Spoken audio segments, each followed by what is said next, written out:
What up? This is Rama Screen, and this is the latest episode of Fellow Geeks, where I have conversations with, well, fellow geeks. This latest episode is interesting, guys, because I'm having a conversation with somebody who's across the pond. By pond, like huge, huge pond, Atlantic. No, Pacific Ocean. No, There. yeah, Pacific. There you go. Atlantic is on the other side of America. So Pacific Ocean near my homeland, Indonesia. It's the country, the Philippines, and my good friend is Kitin. How you doing, Kitin? Hi, I'm good. It's morning. That's right, Sunday Uh, morning. Sorry to wake you up so early. I apologize. yeah, okay. So I want to ask you about because we connected on LinkedIn, Yeah, and you told me that you are, a blogger as well. Because I'm a blogger myself. yes. So did you wake up one day and says, I'm gonna, delve into blogging, or how did this blogging life come to be? Can you, briefly explain that to us?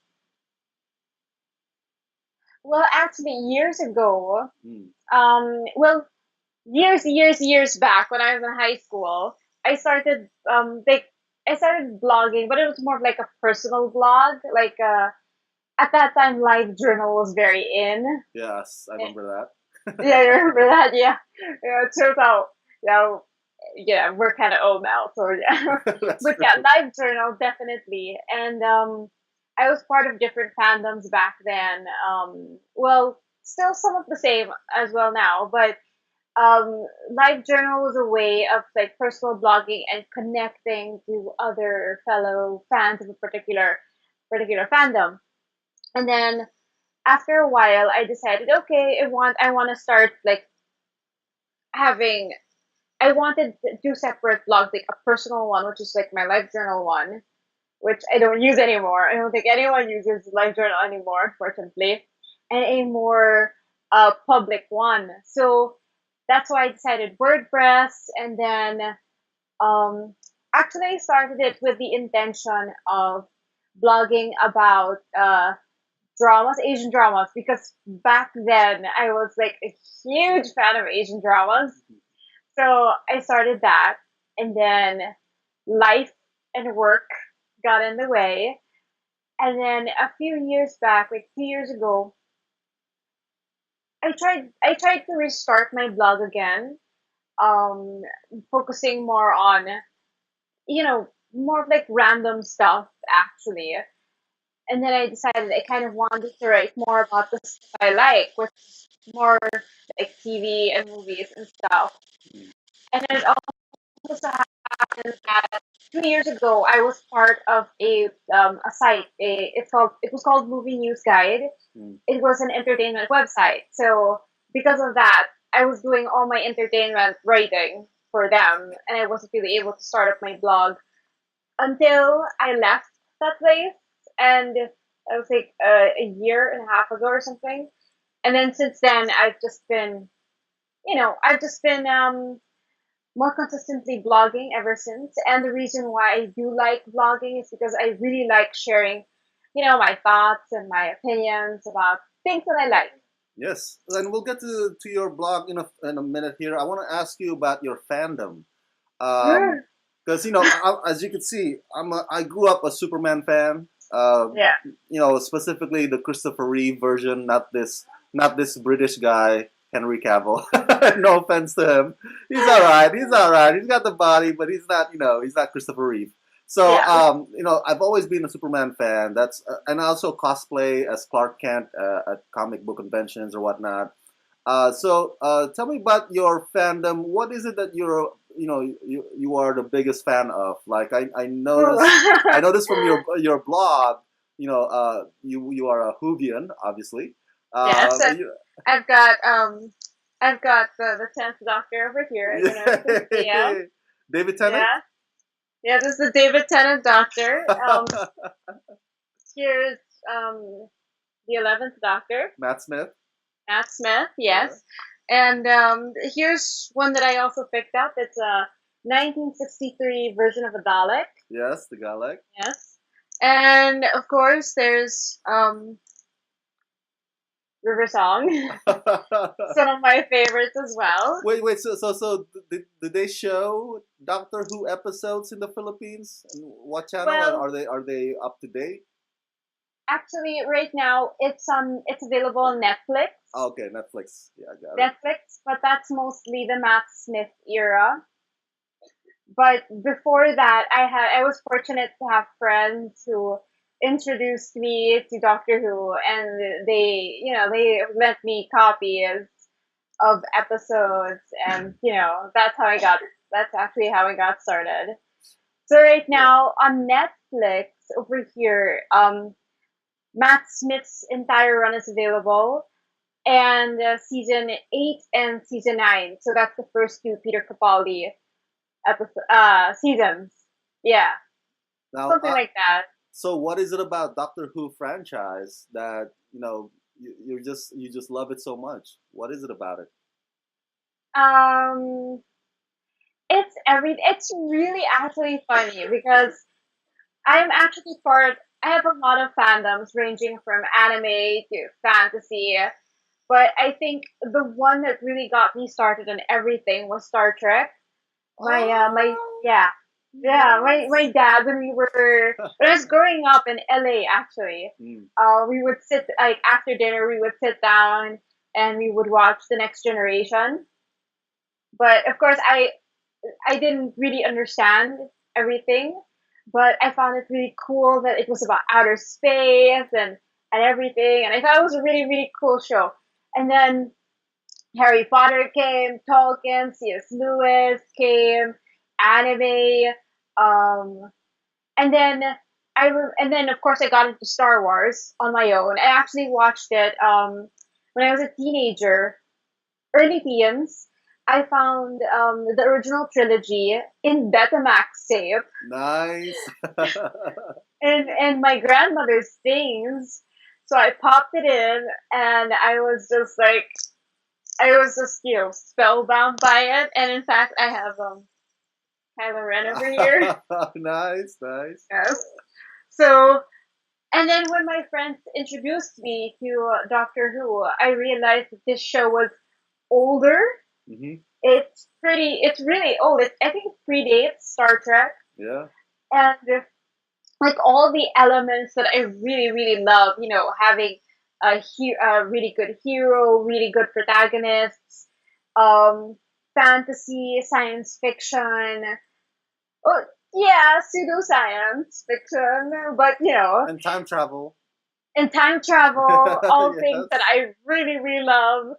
Um, so yeah, it was just like, as I was joking to my friends, my Whovian friends, the ones who got me into it. I was just like for some reason, it's like all the Harry Potter, all the Star Wars, all the Star Trek. They were all just getting me ready for Doctor Who. Doctor Who is just like, oh my god, I love David Tennant. He was my favorite. People would say that. I don't know about this Peter Capaldi guy. I mean, does that affect you as a fan? Like, oh man, I gotta get used to this new face. I just got used to the previous face.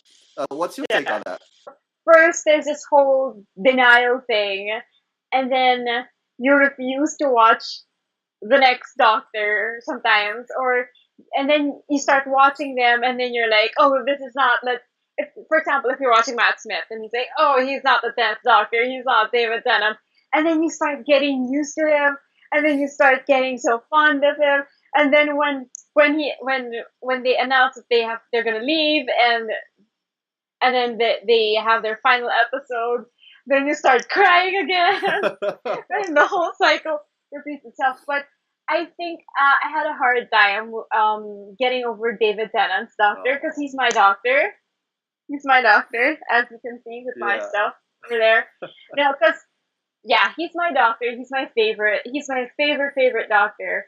So in fact, I had a hard time getting I had a hard time moving on to series 5, which was the first season of the Matt Smith run, Hmm. because I was so emotionally attached to David Tennant. And when I first was watching Doctor Who, I actually stopped watching for like months, like Wow. 6 months, like months.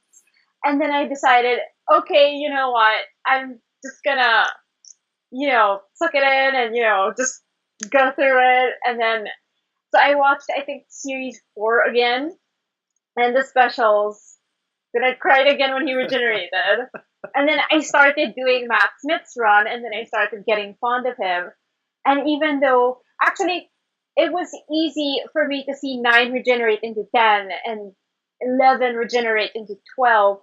But when Matt Smith regenerated in Time of the Doctor, I did not expect to be so emotional over it. So last time we talked on LinkedIn, you mentioned to me that you were revamping your website, and I know firsthand revamping process. I've revamped my website as well. It was costly for me. It was time consuming for me. It was trying to figure out okay what functions would the readers want that or which functions that I need to take out because they're not necessary anymore. How was that process for you? Well, for me, I had a little bit more limited options Mm, because I was doing most of it myself, and yes, it's time consuming, and I didn't want to spend too much. mm. So I basically relied on the free themes that That's WordPress fine. had, Hmm. and I got another set of eyes. Actually, my sister, who I kind of asked, can you just help me? I need another set of eyes to just help me pick out a theme, something like that. And I did a lot of cleaning up, like with the tags and the categories, and I actually sat down and brainstormed with myself and thought, okay, what exactly do I want to put here? Like, what's my main focus? Hmm. And even if my site is already up, I'm still learning a lot of new things, like niching down to particular genres. Like now I'm really more concentrating um on the genres that I'm really good at, which is more like superhero stuff, anime, movies, and sci-fi.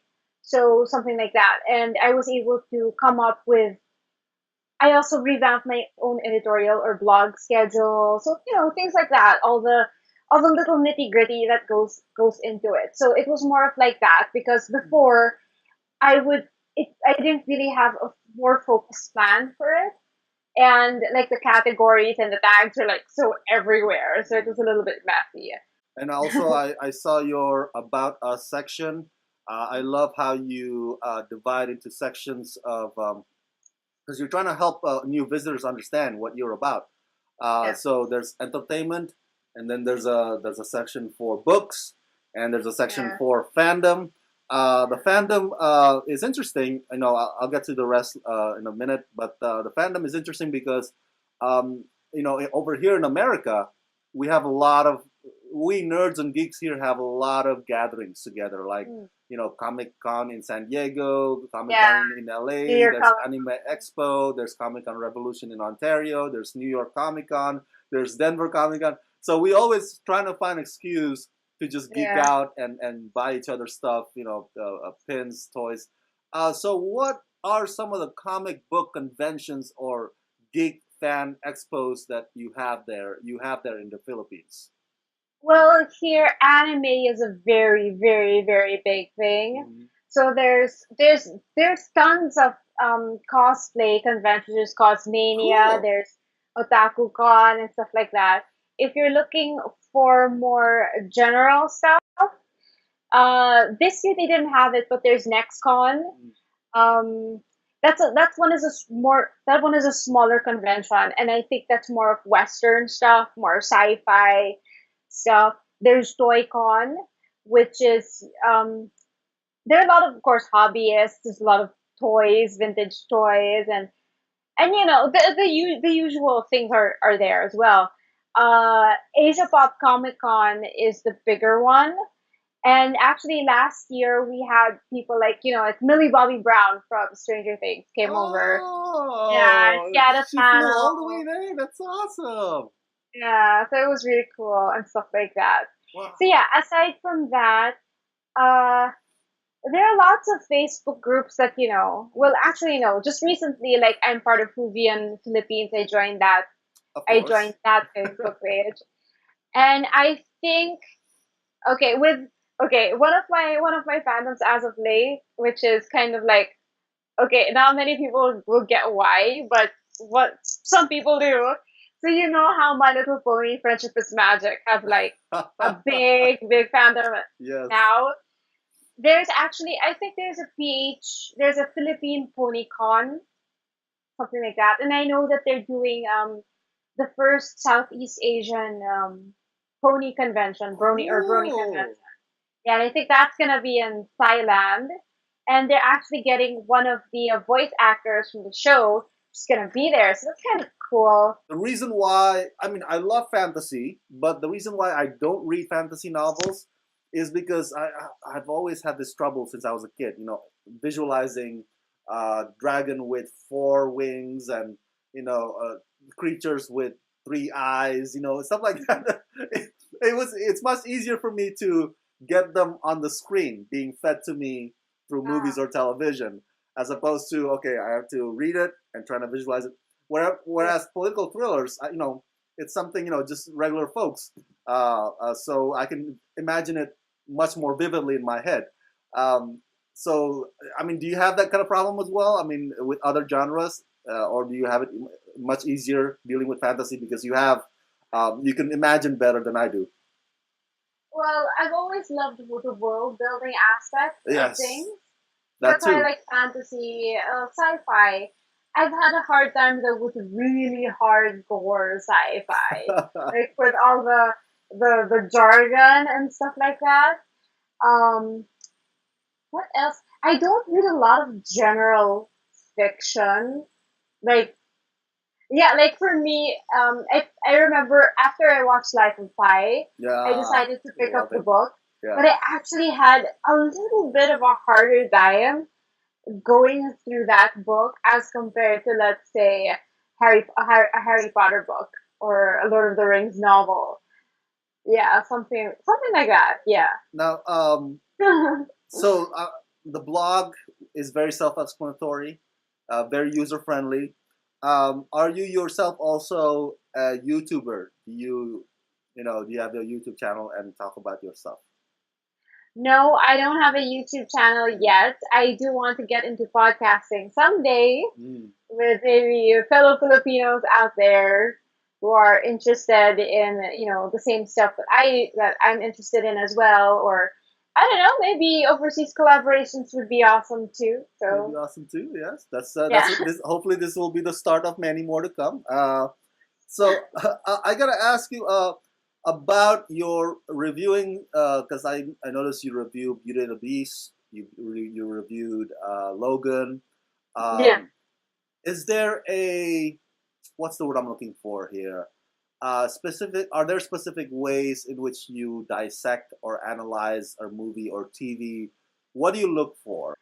I actually take a look at all of the aspects. Mm, I look at the story. I look at how it was written, how the scripts were written. Um, yeah, the characters itself. Actually, I look at almost every aspect. The only thing that I'm a little bit weak on is more of the technical stuff. So if it has to do with story, character, music, performance, those are the ones, and like the overall execution, mm, like how it came across to me, mm. to the audience as a viewer, how well it was done. I look at that as well. And of course, I look at the underlying message, and I always try to highlight those I like things. that. The only area that I'm a little bit weak on is on the more technical Mm. sides, the more technical things like the lighting, the camera work, the angles and stuff, because I'm not yet so familiar with that the jargon. But I think it also helps that I have a very strong theater background, Mm. so I'm really able to pick up more on the nuances that the actors or the actresses really try to put into their performance. Now, Something like that. uh, good. You mentioned theater background. I want to ask you about the atmosphere in the Philippines as far as film and entertainment. How is the industry there? Because in my country, in Indonesia, Unfortunately, our film industry is pretty much non-existent. We used to have a film industry back in the 80s, 70s, but then it got replaced by soap operas on TV. And now these days, my sisters who live in Indonesia told me that they are into Korean dramas just like everybody Yeah, else. yeah. So It's really big here too. exactly. So nobody's really making movies anymore in my country. I mean, or they I mean they don't really beat up nerds or geeks. They don't look down on geeks and nerds, but at the same time, they're hard to find. Folks like us is hard to find in Indonesia. Is it the case like that in Philippines? Not really. We actually have a very well. Okay, so well, to everything there are several sides of the coin that you look at. Yeah. Primarily, our entertainment, the mainstream, or yeah, the mainstream entertainment industry caters mostly to the masses. Mm. So a lot of what they want. So it's always more of the same.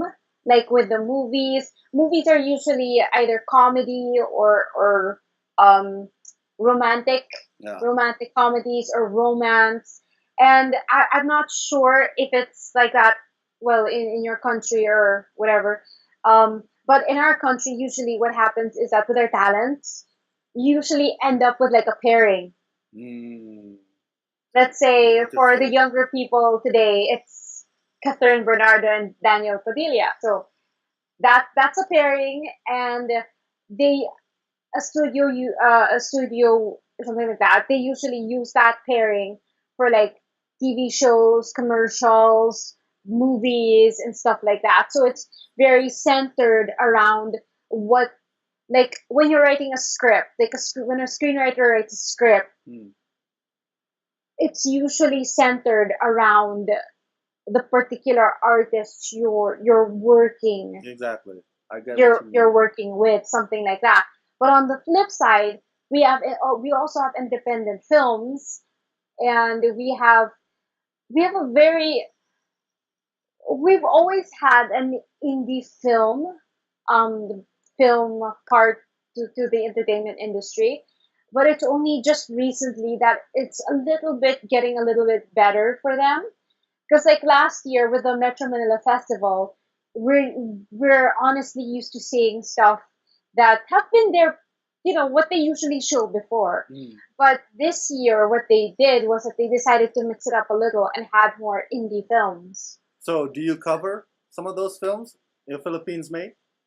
Well, sometimes when I have the opportunity or when I think that particular movie is interesting, I've always been wanting to go to a Metro Manila festival. Mm. Wasn't able to go to that last year, but a local bookstore, fully booked, a few months back, they had a showing of an indie film called Saving Sally.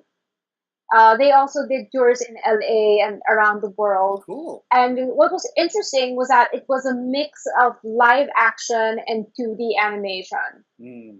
And it was a really well done, quaint little drama that it's just like you can see so much hope for like the for like animators and people who want to experiment with different kinds of techniques aside from just the mainstream stuff.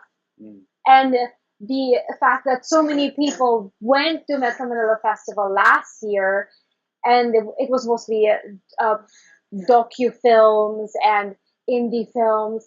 I think that says that the general public is a little, it's a little bit more welcome than before, but it's still getting there. And I also find it interesting that usually for TV shows or soap operas, they usually precast or they usually know who they're going to take. Mm. But when they recently, well, a year or two ago, they rebooted this really hugely popular show that was airing before. It was called Encantadia.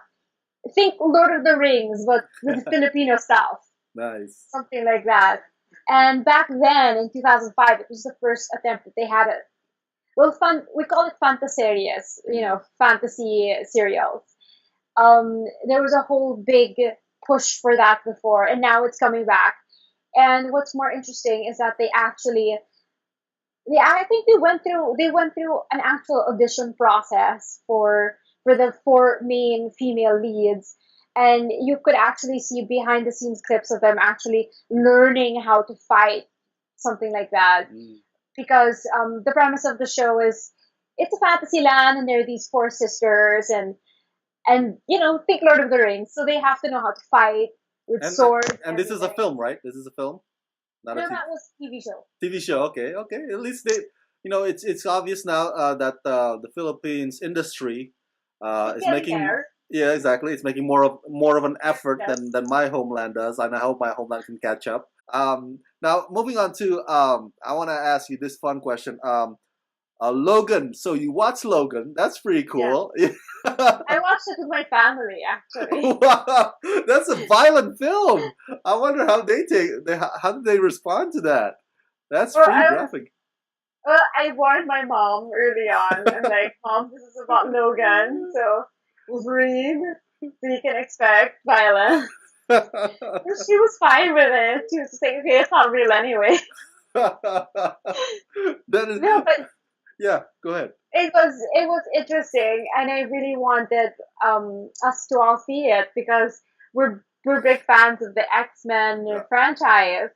So we were like, okay, we have to see this because it's the swan song of both Hugh Jackman and Patrick Stewart. So yeah, we just had to. No, no, They no, tried. no judgment here because Yeah. my earliest memories watching movies as a kid with my family, I kid you not, our family time movie was Terminator 2, Judgment Day, Oh. and that was pretty hardcore too. That was pretty violent too. So I grew up in a family who loves movies. We've always been geeking out about movies, and so Beauty and the Beast. That's my favorite Disney princess, Belle. Mm. I was I was a little divided about Emma Watson. I thought she looked the part, but she. I totally understood. I understood when I was watching the movie that she did not come from a singing background. She was not a Broadway singer kind of person. So I had to learn to accept that. When she had to when they had to auto tune her, you can tell that they try to get that note right, just right, so she won't be falsetto or off key. What's your Mm. take on that? What's your take on the whole her performance and the movie itself? For me, Yeah, with regards to her performance, I greatly appreciate that the effort that she put into everything. exactly. She made Um, an attempt, so that's good. Yeah, yeah, she made a very good attempt, and I think it showed and it paid off. And I actually, I actually liked the casting from the get go, something like that. So, so the singing did not well, bother you? not so Hmm. much. Not so much as most people. And maybe because I was a little bit more okay, I kind of know that I'm not going to expect like Broadway star. Like Exactly. that's already in my mind. But of course for Dan Stevens, well, he's Dan Stevens. My, he's a dreamy guy. He's a very handsome dude. I know people And always told me yeah. like, what about Dan Stevens as Doctor Who? No, no, no, no. Dan Stevens is a movie star. He can't be the Yes, next no, Doctor. no. He should Mm, be he should be the next James Bond if that opportunity ever arrives. well, But that's an he is interesting thought. the big rising British star right now. Yes. He's in He's demand. he's a really, really good actor, and you can I was really surprised when he actually sang that song. Yeah. Yeah, I was like, whoa, okay, what can't you not do? But no, I expected a good performance from him, and I got a good performance from him. Um, I liked how the CGI was great. The Hmm. production value was just stunning. Um, I think. well, Luke Evans was born to play Gaston. You don't like He Luke was, Evans as Gaston? no, he was born to play Gaston. I Oh, he was loved born. him I'm so sorry, he was much. born. Okay, yeah. Yeah. So all in all, I actually came out of the movie really happy. Hmm. I Yeah. was really, really, really happy. Beauty and the Beast is it's a very seminal Disney film kind of thing. Well, for me, it's really one of my favorite Disney films. But I think the true test of for me on this whole live action thingy, I think the true test for me will be the Lion King. Ah, and the Yeah, movie's because coming out, the live action version. yeah. Yeah, they're making So that too. for so for me, that's more of a okay. I love Beauty and the Beast. I'm happy with what you've done. Now you really have to super impress me with Lion King because I love Lion King to bits and pieces. I will watch it, forever, like again and again. I really, really love that movie. So it's like, okay, I think I even think more, I think, than I Beauty and the think you'll Beast be because it's glad more to of a, know that the director who made the Jungle Book is making the live yes, action The Lion King. So if you like how the animals look in the Jungle Book, which I yeah, admire because they look so yes, real.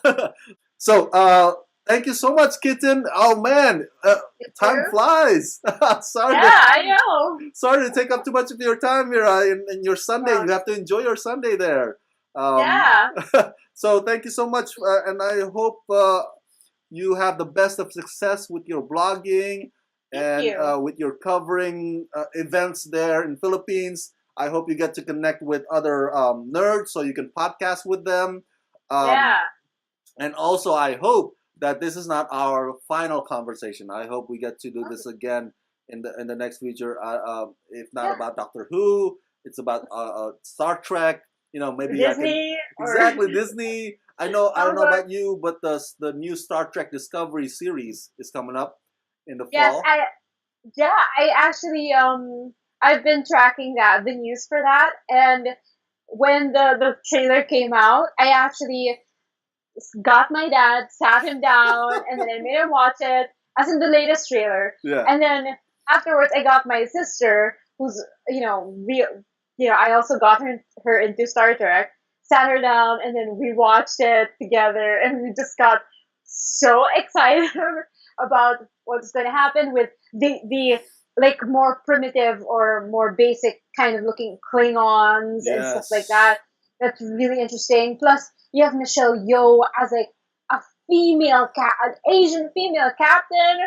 So that's really exciting because I really looked up to Captain Catherine Janeway Hmm. because she was like the only female captain.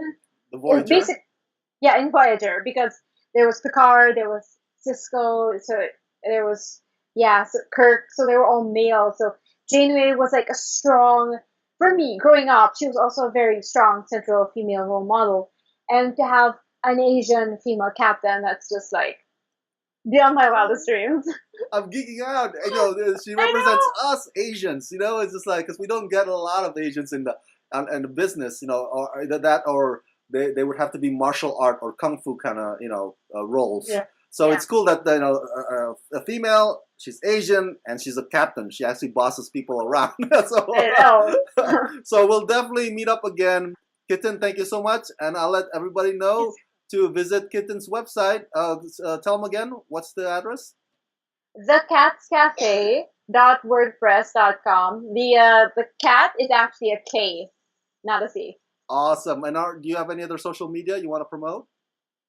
Well, you can find me on Facebook, Instagram, Pinterest, And that's Twitter, all under the Cats Cafe.